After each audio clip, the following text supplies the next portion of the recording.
Hi there. I'm excited to share this with you. I'll be releasing one chapter of my first book every week until the entire story is complete. You can listen while you're working, driving, or just kicking back in your favorite spot. Some chapters will be short, others a bit longer, but every one of them is free to enjoy. If it's not your thing, that's totally okay, no hard feelings. But if you like it, feel free to tune in each week or even share it with a friend. Can't wait for the next chapter? No problem.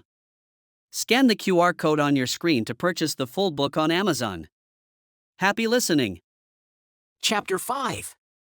Presentation. Chad grabs his meteor hammer and makes his way out of the door. The normally 14-foot rope is looped down to a 2.5-foot monkey knot and then coiled on his hip in such a way as to allow the ball to hang and be concealable. The shirt he wears covers it perfectly. "Honey, I am going to see the pastor," he squalls. His time of reckoning has come, and his future depends on the outcome of this meeting. If his pastor rejects him and decides that he was mistaken, then he will have to face the fact that he heard wrong from God. This would be detrimental for Chad. Even though he would be able to maintain his normal life, instead of placing his life in danger daily, his relationship with God would be in question. Since Chad depends on God, his entire world would be unstable until he figured out where he could have possibly gone wrong. He feels the pull to heroism so greatly, and the voice of God is so clear and persistent in its request that, to him, there is no doubt that it is the Lord. At the same time, he still believes the request to be completely out of the norm and even a bit unreasonable. Chad gets in his car with insecurities saturating his mind. Will the pastor believe me? Will God move on his heart and have him to support me? Will my demonstration of my skills sway his opinion at all? What if I destroy something in his office on accident that could work against me? Maybe I should just not do a demonstration. Chad is uneasy, and the ride comes to a conclusion well before his contemplations come to an end. Arriving at his destination only brings more stomach flipping, hand trembling, sweat-inducing nervousness. To him, this is the big moment. The rest of his life is changed one way or another after this conversation. Chad exits his car and looks apprehensively at the familiar front door to the large church building. A final brief sigh in the gathering of his inner fortitude starts his march toward destiny. There's no creak to the door causing echoes through the hall as he enters the building and makes his way atop the glossy floor toward the pastor's office. The weight of the meteor hammer, though not cumbersome, can be felt as it swooshes forward and backward with the movement of his legs. "I can do this. I can do all things through Christ Jesus who strengthens me," he mumbles. The hall shrinks in front of him as his destination gets closer and closer to him. The strategy of the forthcoming interaction becomes more prevalent on his mind. Should I start off showing him what I can do with the meteor hammer or just talk to him about what God is saying? I don't want to shock him into saying no right off the bat. Truthfully, I don't know what to do and what will cause him to react. God, it's in your hands. The outcome is in your hands. He thinks quietly. His arm extends, pushing his hand toward the doorknob. He grabs a hold of the knob with his right hand and twists while using his left hand to tap on the surface of the wooden door. The knock was just a formality. The pastor always honors his meeting times, especially with Chad. This was Chad's normal way of entering the pastor's office, whether for a meeting or just to chat. The door glides open easily. A smile comes across Chad's face as the opening door causes the pressure to change in the room, making the air inside rush by Chad. The air is slightly cooler than the air outside the room. The happy feeling of pleasant familiarity radiates throughout the room for Chad. His nervousness is briefly abated as good old times and conversations with his pastor zip to his memory. Behind the desk, the pastor smiles as well. He is truly happy to see Chad. Somewhere inside he thinks that his favorite member and friend is finally back in action. "I do greet you in the name of the Lord Most High," Chad says formally. "And I you," replies his pastor. "I have been waiting for this meeting all day long. You said you had something you wanted to run by me as well as catch me up on your little schoolyard scuffle, right?" Chad tenses up. His moment is finally here. For the first time, he will share his thoughts and feelings with another individual. Chad reminds himself that everything is riding on this conversation and questions how to say that he is going to be a superhero. The pastor interrupts his thoughts with a pleasant smile, saying, "How's it feel to be a superhero?" Chad takes a pause. He is completely thrown off. How did his pastor know? Had God already spoken on his behalf? Stuck on his still face is a look that is a mixture of amazement and confusion. His pastor sees Chad's shock and explains, "I don't mean to force the conversation in one direction, but I think I have waited long enough to hear the story of how you rescued the young lady." And with a reassuring look, he adds, "But if you want to start with whatever news you have for me, it's fine." He does not want to push Chad too hard, and so he finds himself being overly considerate to the point of rambling as he explains. "I just remember how much you have always liked heroes and thought you might be a little excited to have had the opportunity to walk in their shoes, if only one time. Especially since you have taken to watching their every move here of late." He pauses a moment, reflecting on what he is saying. His insecurity kicks in and he explains further. "Not that it was your choice completely. I mean, I know you say God told you to look into it. Not that anything is wrong with it. I mean, I'm just going to stop talking now and let you talk. I mean, if you want to." Clearly their time apart has put some strain on their relationship, or at least the pastor's comfortability with Chad. Chad notices it but neglects to address it because he is busy trying to figure out what the pastor may know. And with the many words that he hears from his pastor, Chad concludes that the superhero reference was just an accident and the pastor was none the wiser. However, the ball is now squarely in Chad's court as the pastor has given the stage to him with that last statement. Chad answers up, "Oh, sure. It's no big deal. We can start with what happened at the gym." Well, at least now Chad has a starting point that won't be hard to get out and will buy him a little time to get comfortable while preparing for the hard part. "I was leaving the gym like normal and walking towards my car. Everything seemed normal, or so I thought. That's when I hear a lady screaming just a little farther ahead. I was thinking that I needed to go to my car, but something took over, and I found myself walking toward the sound.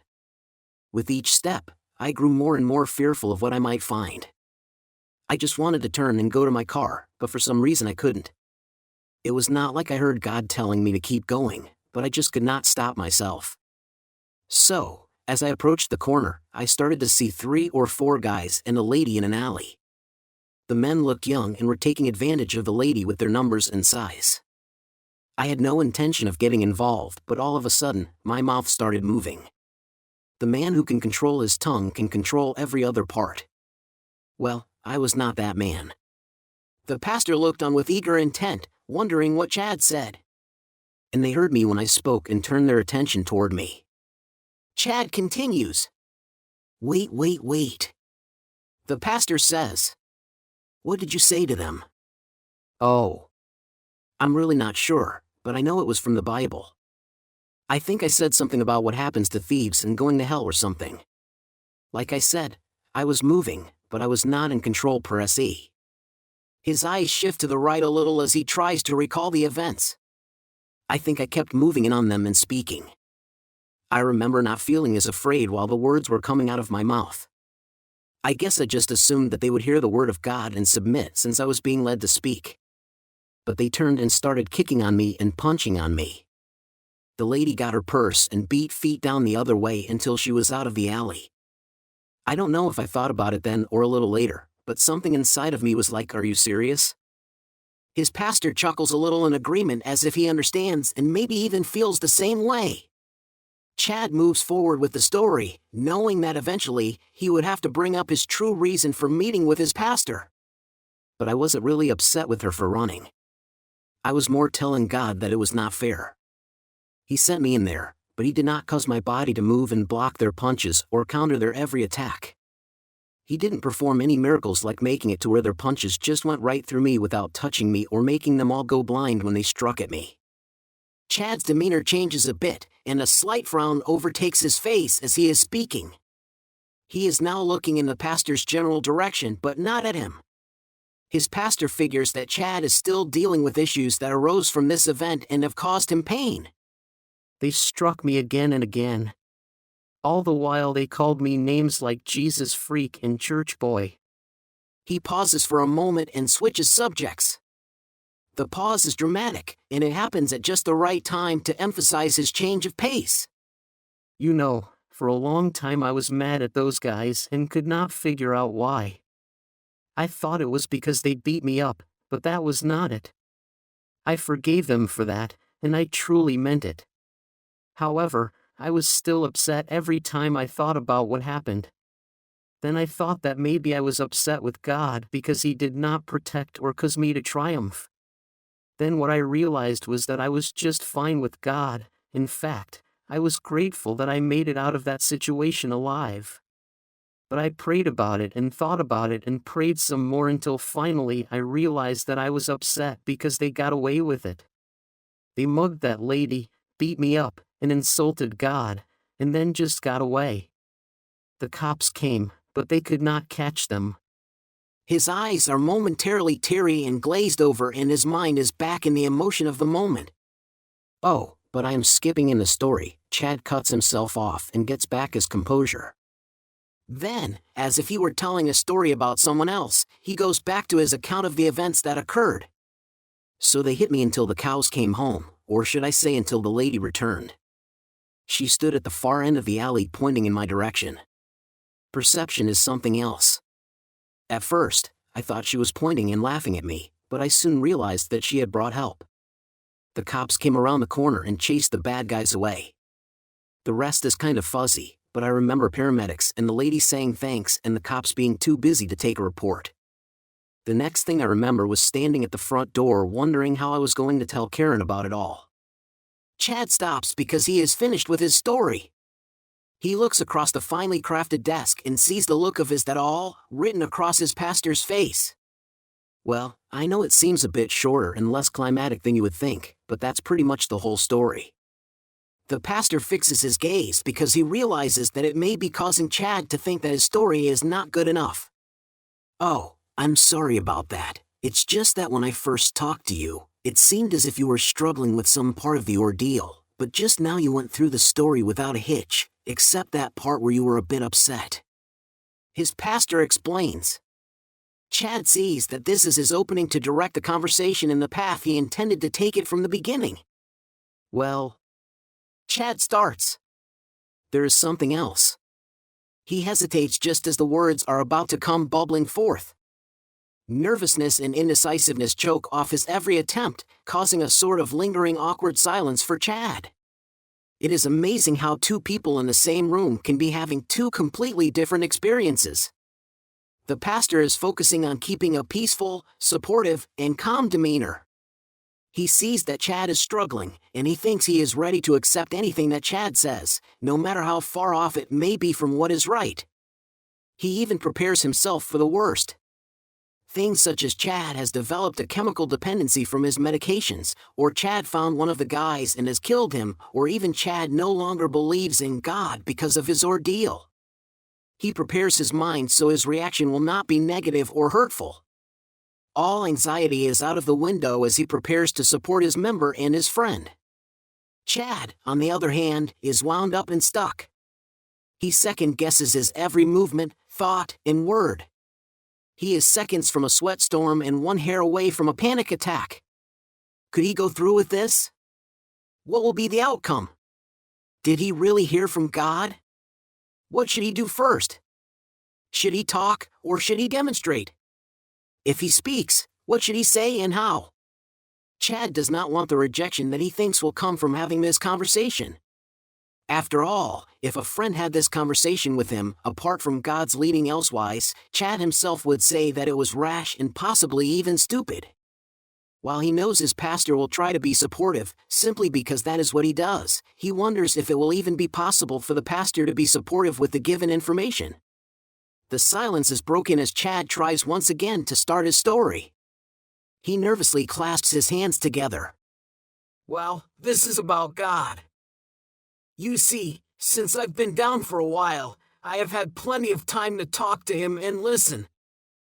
I have been hearing some things that have had me feeling both apprehensive and underqualified. It has actually been an ongoing test to my faith. I hear it so strongly," Chad says with great passion. "It goes against everything that I ever thought was possible, and yet it fulfills a desire that has always rested within me. And it is that desire that really frightens me and makes me wonder, could it just be me? Am I making all this up, or is God really calling me to do this?" His pastor perks up at his words and eagerly awaits the revelation of what Chad is tiptoeing around. He goes as far as to anticipate inwardly that God has finally called Chad to be a pastor. This is a move that he has always felt that Chad should make. "In spite of my doubts and worries, I have started to prepare myself to go forward in this matter. No matter how many times I tell myself no, I hear an overwhelming yes in reply," Chad says and pauses. His pastor uses the silence to comment. "Well, often we feel we are not ready for something, but God knows best. You should not fight the leading of God or let your fear convince you that it is just you."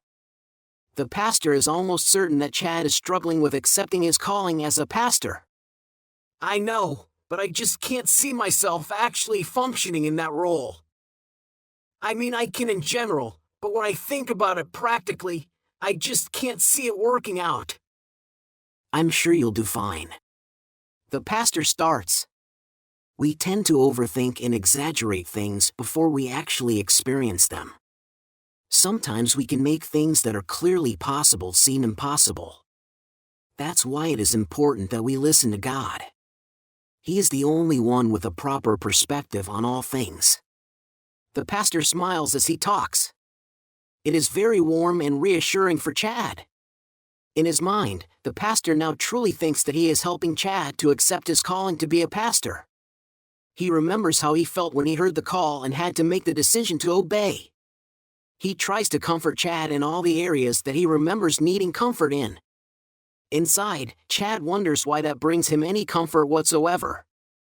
Indeed, he already knows everything that he is being told and lives by it. Maybe he is comforted because the words are coming from someone that he respects, or perhaps it is a comfort to know for a fact that someone agrees with his way of thinking. In any case, Chad still wonders what his pastor's reaction will be when he tells him what he is being called to do. "Well," Chad says with a sigh, slightly emboldened by his pastor's words, "there's no easy way to put this, so I will just say it and you tell me what you think. I don't mind whatever you say. Just tell me what you think, and I will know where to go from there." His pastor changes position slightly to let Chad know that he is listening carefully. Chad begins. "What I've been struggling with is this. I feel as if God is telling me to do something that I have never heard of as a calling. I have fought it, but he always has a way to refute my excuses." This statement raises the curiosity of his pastor. Surely Chad has heard of the call to pastor, so what could he be talking about? Maybe it's an obscure ministry of some sort. The pastor is able to ponder this subject in the little time between Chad's last period and the start of Chad's next statement. "I feel and hear him calling me to become." He takes in a deep breath and tries again to force it out. "Okay. Here we go. He wants me to become a superhero." He blurts out. There, I said it. The pastor's look of anticipation melts away into a look of complete and disturbed surprise.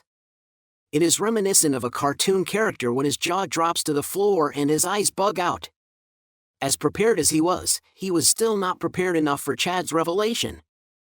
The pastor quickly comes to himself and fixes his face, but it is too late. Chad already gets the idea. The pastor rushes to get some words together so he can recuperate. "I'm sorry, what did you, say?" The pastor questions.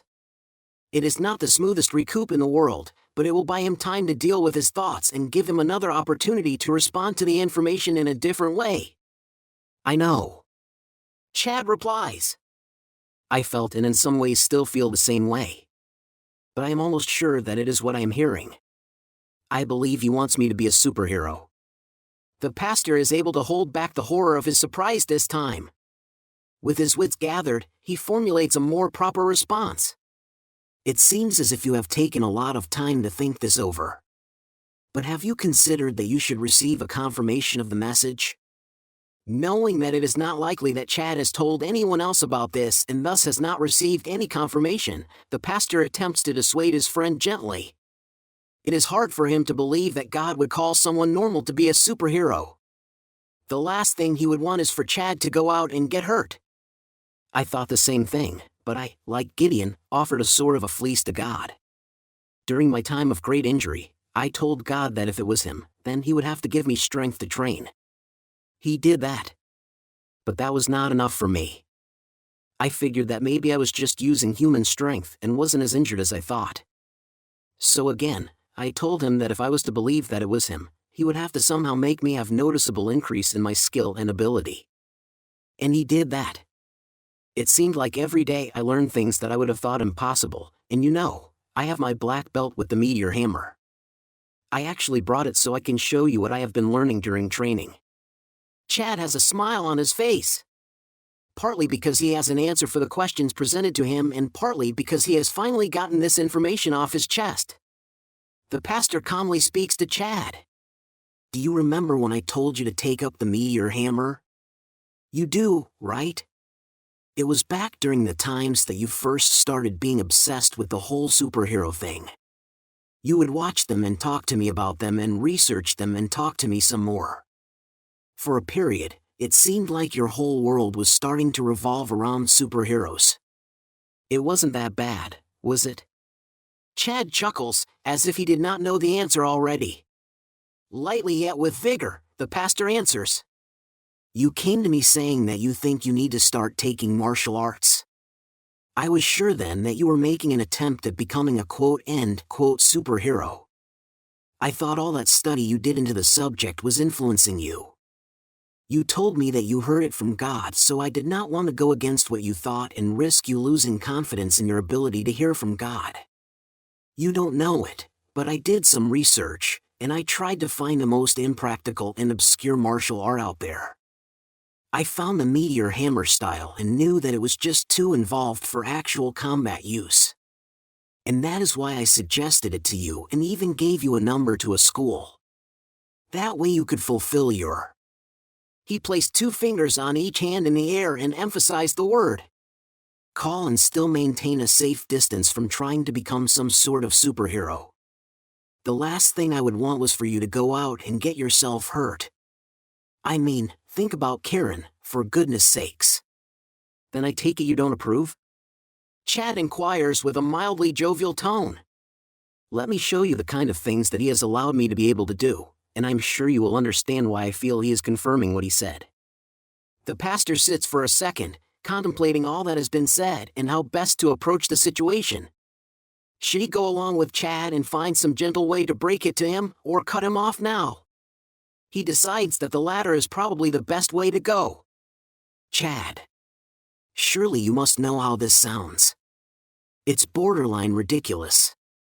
Not only have we never heard of superhero being a calling ever before in the Bible, but you would be fighting, I mean literally beating people up and getting beat up. The Bible says we turn the other cheek, not bludgeon others into submission. Well, see. Chad interjects. I consider that whole not a calling thing myself. I told God that it was not him because I have never heard of such a thing. He reminded me that each of the judges that he raised to defend Israel were called judges but in fact were, in modern terms, superheroes. Chad is making reference to a book of the Bible called Judges. This book refers to a time when Israel had no king and other nations would come against them to oppress them. God would always raise up a judge to deliver his people from the affliction of their oppressor. These people were often strong and courageous, but some were reluctant and scared. Either way, God would grant them victory. One, whose name was Gideon, took 300 men and beat an army whose men outnumbered the sands on the shore of the sea. Another one, called Samson, had super strength and took on the Philistine armies all alone. He defeated 1,000 Philistine men with the jawbone of a donkey among other things. Othniel, Jephthah, Ehud, and many others also make the list of God-sent heroes, all of whom have their own incredible stories in the book of Judges. Chad continues. And as far as turning the other cheek, that only applies to someone seeking to accost me. God never told his people to turn a blind eye to the evils going on around them. I have to be my brother's keeper. Just like the Good Samaritan, I cannot pass by while my brother suffers and injustice prevails. Proverbs 31 verse 8 and 9 says, "Speak up for those who cannot speak for themselves, for the rights of all who are destitute. Speak up and judge fairly, defend the rights of the poor and needy." Chad has always been good with the Bible. In this case, however, his pastor is speaking and thinking in more logical terms. What about those supervillains? What happens if you run into one of them? The number of considerations that would need to be made for such a thing are too many to count. The pastor's attempt to dissuade Chad becomes more obvious due to the frustration in his voice. His concern for his friend's well-being is altering his normal method of counseling. Normally, he would sit back and listen to what the person is saying and see what God has to say on the subject. If God does not speak expressly or has not already said in his word what to do, he would allow the person to talk through their situation. If no conclusion is drawn, then he would let them know that he will pray about it and wait for an answer from the Lord. Believe me, I have thought about that. What if someone found out it was me and came after my family or you? Chad says. How would I be able to go on? What if someone gets the drop on me and injures me or kills me? What if I run across someone I know doing bad things? How do I remain fair and impartial? What if I have to cross the line and take someone's life? I have given great thought to this. But if these are my only reasons for going against the will of God, then I am living in disobedience because of fear, and fear is the opposite of faith. So I have concluded that I cannot, for any of those reasons, be unwilling to move forward. I know that, Chad. The pastor insists. But what about counting up the cost? This was a reference that Chad was familiar with. In the Bible, it says that before someone attempts to build something, they should count up the cost. It implies that it would be foolish to start up a project and run out of money before it can be completed. This parable is used to show that people should think things through before just jumping into them. When he speaks to me now, God compares me to David's mighty men. I don't see that when I look in the mirror. Chad explains. But who am I to tell God that he is wrong? If you can think of a scripture that lets me off the hook, I will gladly take it to God, but as for now, I believe that I am counting the cost. What would it cost me to be in disobedience to God, heavenly rewards like my gold crown? He pauses. Several jewels. Another pause. A prosperous life or possibly my very soul? What does a man really gain if he gains the whole world but loses his soul? His pastor can see that Chad has thought through the situation fairly thoroughly. He could continue in his current course going tit for tat with Chad, or he can change the pace a bit. Sometimes it is best to give someone just enough rope to hang themselves with. The pastor takes a quick look around his office and comes up with a plan, a risky plan that could backfire, but it is worth the risk if he can save a friend. You know what, Chad? I think I am ready to see your demonstration. The pastor says strategically. Chad, feeling that he has possibly made some headway, becomes excited. He prepares himself mentally to demonstrate his new abilities. What would he do to show what God has been allowing him to do? The beauty and organization of the office falls on Chad all at once. Chad looks around and sees the height of the ceiling and the niceness of the things filling the room. Well-crafted glass figurines of biblical characters and concepts adorn many of the shelves. Speaking of the shelves, they were hand-carved solid wood structures with all the beauty and grace of the Venus de Milo. This poses a particularly interesting problem that Chad had not anticipated. His pastor looks him directly in the eye and can see that Chad has run into a roadblock. What's wrong? He asks. Are you ready to demonstrate? His tone is very friendly but at the same time is laced with gotcha now. Well, Chad gingerly replies as he thinks. Given his weapon and the motions thereof, it will be hard not to damage something while demonstrating. Chad comes to the conclusion that he will just request that they go outside, but before he can, his pastor says, "You understand now, don't you? To demonstrate in here would likely lead to casualty of many of my possessions, a few to say the least. So then your next move would be to go outside and demonstrate, but this poses two problems. First is, what will you do in a real combat situation where the circumstances and room design cut off the use of your weapon? And second, if we go outside right now and someone sees you demonstrating to me, it would be no problem for them to connect you to the newest hero in town using the same methods. If it is the wrong person, that could end your new career early. Remember that it is not completely legal to be a hero just yet. At best, the policy of the police reminds me of the old don't ask, don't tell rule from the military. They may arrest you, and they may not. That is what I'm trying to tell you, Chad." Chad had not thought of that. Inside, Chad's countenance drops just a little, but it does not show on his face or in his actions. He begins to try and think of ways that he can demonstrate, but at the same time his mind is clouded with thoughts of failure. And those thoughts give birth to thoughts of his original reason for coming to his pastor. If his pastor does not approve, then it is not of God. To Chad, this is important. In the Bible, God says, "My sheep know my voice." Whose voice had Chad been listening to? Does this mean that he is not one of God's sheep since he thought so vehemently that he was hearing from God but now is not so sure? If that is the case, then how many other things had he done trying to follow the voice of God and gotten it wrong? Insecurity begins to creep in. It is harder and harder for Chad to keep a straight face. The room, once so comfortable and inviting, has turned into a place of awkwardness as the silence of human contemplation weighs so heavily in the air. The pastor just wants to save his friend's life, and Chad just wants to do right by God. The pastor looks at Chad and wonders how he will respond when he finally gets the words. He is aware that Chad must be having a difficult time adjusting to his new considerations. But suddenly, the silence is broken by Chad. God has been faithful, but to be honest, I am scared. I know that he used David's mighty men to do great feats.